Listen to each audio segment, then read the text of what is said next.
I spend so much time online scrolling through social media, and all I see are these gurus and entrepreneurs talking about the grind. It's this constant barrage of messages about waking up at 4 a.m., working 18-hour days, and sacrificing everything. You see these montages of people chugging coffee in the dark, their faces illuminated by a laptop screen, with captions like hustle while they sleep. It just feels completely overwhelming.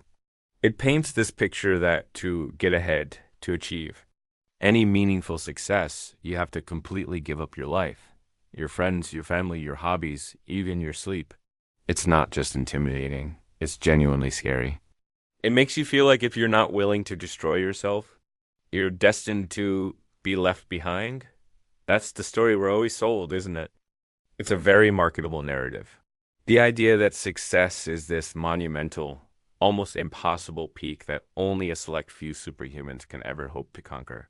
It's a story of extreme sacrifice, of relentless, punishing effort. It's designed to sound epic, like a hero's journey.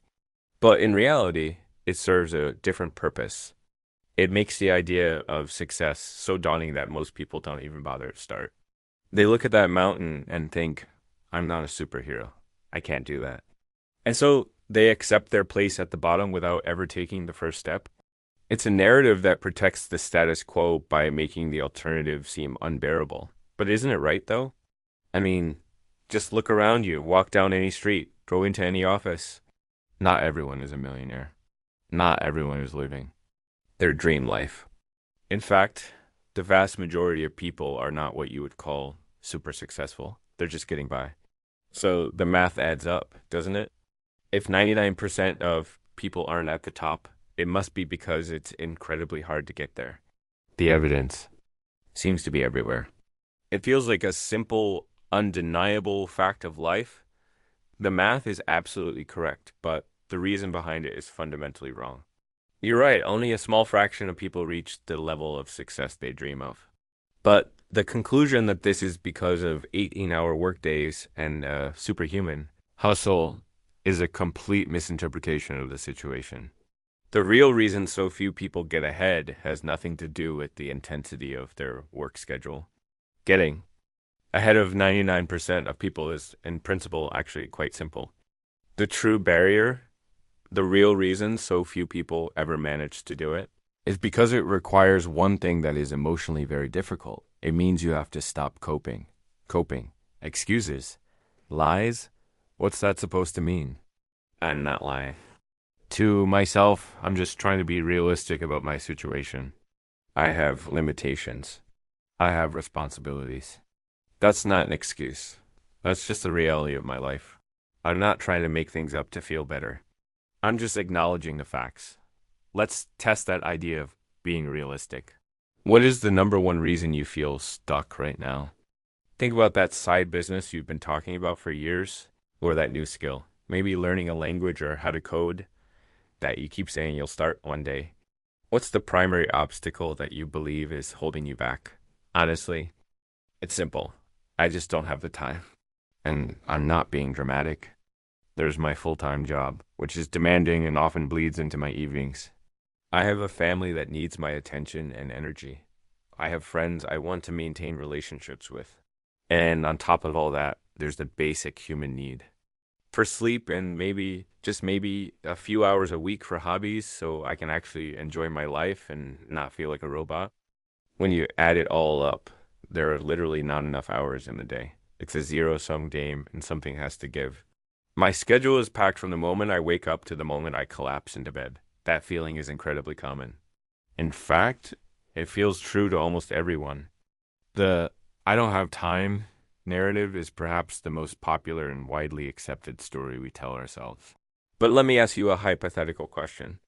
If I were to come to you with a legally binding contract and offer you $1 million, tax-free, cash in hand, with the single condition that you must find 1 hour every single day for the next 30 days to read a book on a specific topic, could you do it?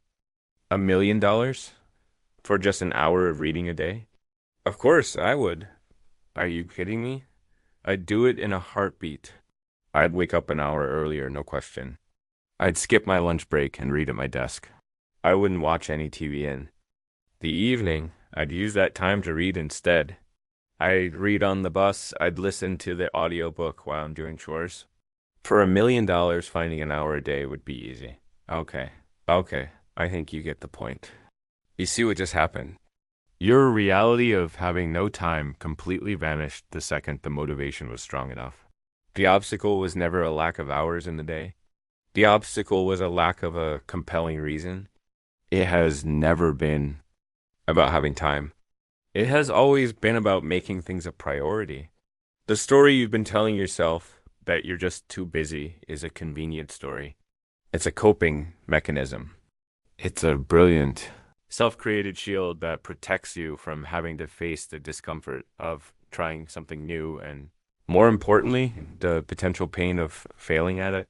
If you never try it because you don't have time, you never have to. Find out if you have what it takes. But it's not just about time. That's one piece of it, sure. But sometimes you genuinely just don't know how to start. It's like standing at the base of a huge fog-covered mountain and you have no idea where the path even begins. You want to start a business, but you don't know the first thing about legal structures or marketing. You want to get in shape, but the world of diet and exercise is so full of conflicting information that it's paralyzing. It's not an excuse. It's a genuine lack of knowledge. And in the age of the internet, in an era where the entirety of human knowledge is accessible from a device in your pocket, saying, I don't know how, is no longer a statement of fact. It is a choice. How is that a choice? That sounds unfair. You can't just Google how to be successful and expect to get a perfect step-by-step plan tailored to your life. It doesn't work like that. The information is scattered, confusing, and often contradictory. You're absolutely right. You can't get a perfect map, but you're waiting for a perfect map, and that's the problem. Life doesn't hand those out. The issue isn't a lack of information. It's a lack of initiative. The problem is the desire for certainty in a world that is inherently uncertain. You have to be willing to draw the map yourself, one messy, uncertain step at a time. And you start with a single search. How to register a business name in my state. You read a few articles, you make a phone call. That leads you to the next question, and the next. The path is not revealed to you in a grand vision. The path is created by you taking the first step into the fog. The coping mechanism here is waiting for the perfect conditions, for the perfect plan to appear, which it never will. It's a sophisticated form of procrastination disguised as prudence. Whoa, that's harsh. You're making it sound like every single problem in my life is my fault, but something's just happened to you. You can get laid off from a job you love. You can have a health issue that sets you back. You can be born into circumstances that are far from ideal. Are you saying that's my fault too? I am not talking about fault. I am talking about responsibility. And there's a huge critical difference between the two. Fault is about the past. It's about assigning blame for a situation that has already occurred. Responsibility is about the future. It's about owning your response to the situation, regardless of how it came to be. I don't get it. The difference feels semantic. It's the most important distinction you can ever make. You might not be at fault for the cards you were dealt in life. You didn't choose your parents, your genetics, or the economy you were born into, but you are 100% responsible for how you choose to play that hand. That is the antidote to a life of mediocrity. It's a concept called radical personal responsibility. It means dropping the blame game completely, both for others and for yourself.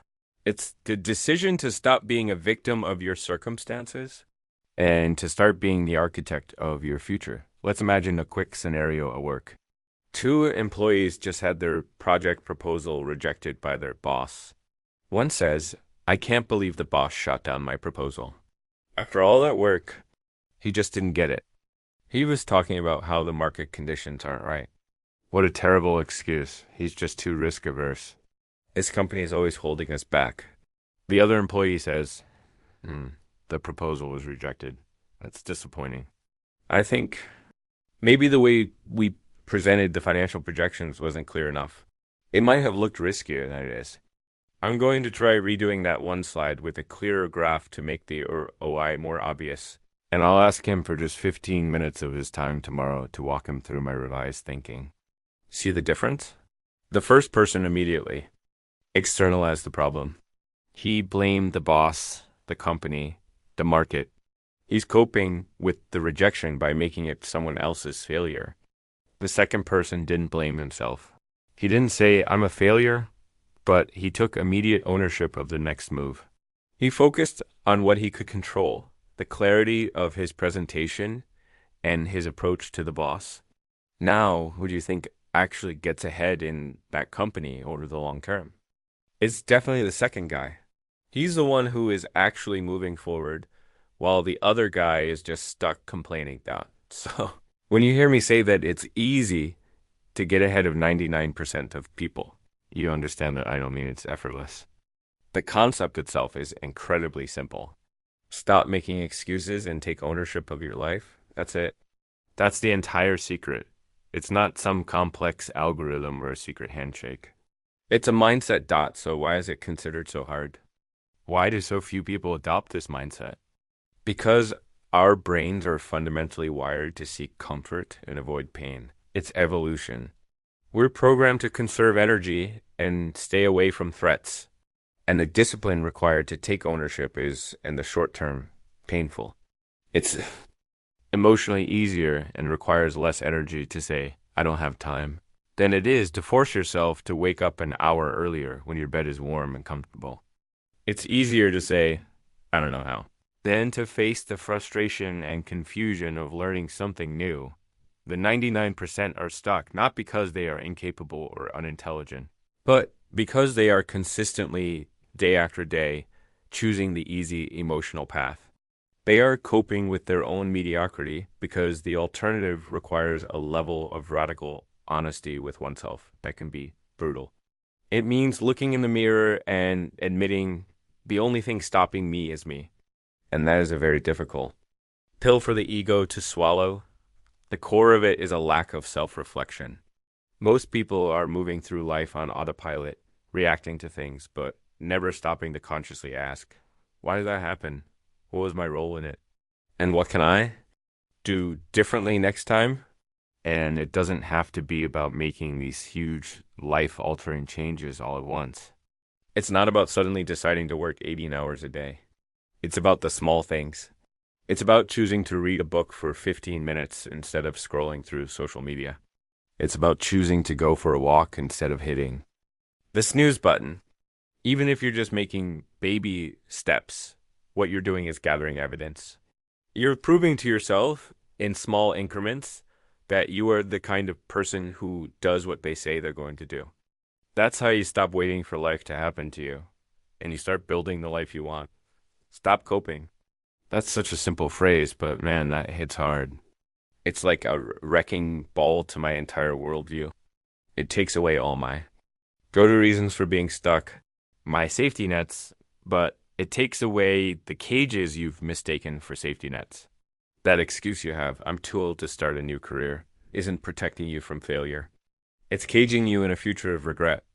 That fear you have, what will people think if I try and fail, isn't a real, tangible reason.